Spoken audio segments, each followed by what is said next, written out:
before we talk about the need for volunteers, I want you to talk about how important the bell ringing Red Kettle drive is for the Salvation Army. Yeah, I know that there's a little bit of a misconception about the Salvation Army that we fundraise nationally and that's kind of dispersed locally. And that's actually kind of a misnomer. We fundraise locally, and everything that we fundraise locally stays local to help local families. And so our Red Kettle goal for this year is $160,000. And so we just surpassed actually $50,000 yesterday so far raised in a Red Kettle campaign. And we do have a lot of different ways to donate, of course, traditional ways like cash and check and things like that. But at a couple locations this year, we do have tap to pay options for cards if you do that. And then we also, this year, are also taking PayPal, Venmo, and other things through QR codes at the Kettle site as well. And so we just want to kind of stay flexible, and in any way anybody wants to give, they can. But just rest assured that if you do donate in any Red Kettle in the River Valley, it stays in the River Valley. Where does that money, how is it used? Yeah, it's a good question. It's actually used for the year-round services of the Salvation Army. So everything from feeding families, we feed actually in our diner every evening at 6 o'clock. We feed about 100 to 120 people nightly. And we also have a social services program that if there's mostly that's at-risk seniors. So any senior that's in need of a food box or even a local family, they can come by the Salvation Army and get those. We also have utility assistance and work with partners like OG&E and AOG to pay utility bills for at-risk families. And we also have case management service for anybody in need of those, like how to find a job or how do I prepare for an interview, things like that. And probably one of the more maybe not well-known things that we do is we also offer youth programs on Wednesdays for local youth that are kind of struggling. And so we do everything from home to evangelic services that actually a lot of people kind of like and think this is kind of cool, but they even help us run worship on Sunday. Many of them don't worship with their families and their parents don't come with them, but they're actually active and participate in everything from praise and worship to running the media for Sunday mornings. And so we teach them how to do that as well. But just a little bit of everything. And then we even do disaster services if there's ever a tornado or a flood in our area, we also respond to those. So whenever you give to the Salvation Army, it's going to support one of those programs. Bell ringers have always been church groups, businesses.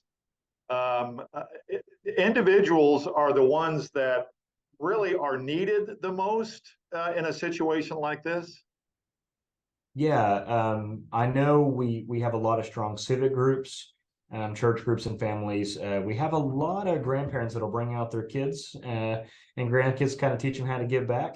I will say the two bell ringing groups that always do the best are kids and dogs. So people love seeing kids and dogs. So if you have either one of those, hey, you can't go wrong. But we are in need of individuals. So particularly for the weekdays, I know we look really strong and have a lot of volunteers on the weekends. And I know weekdays are tough. But maybe you're retired or something like that, and you're watching this and saying, how can I get involved? Give us a call at the Salvation Army at 783-6145, and we can find a shift for you. So you can come do maybe 2-3 hours, something like that. Or if you want to brave the day and go 11 to 7, you can do that too. There really isn't a set time. You can make your own hours for this. That's right. Yeah, we try to stay flexible, and I will say it's definitely more fun to do with somebody. And so just maybe a great thing is get with some friends or something like that and give us a call and come down, and it's a lot of fun. Is that the easiest way to get signed up to be a bell ringer? Just call the office, or do you just stop by?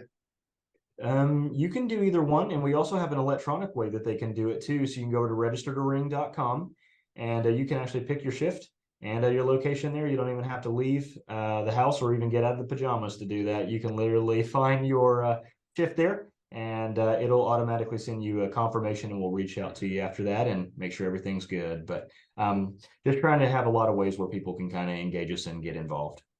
Who gets more out of it, the bell ringers or the Salvation Army?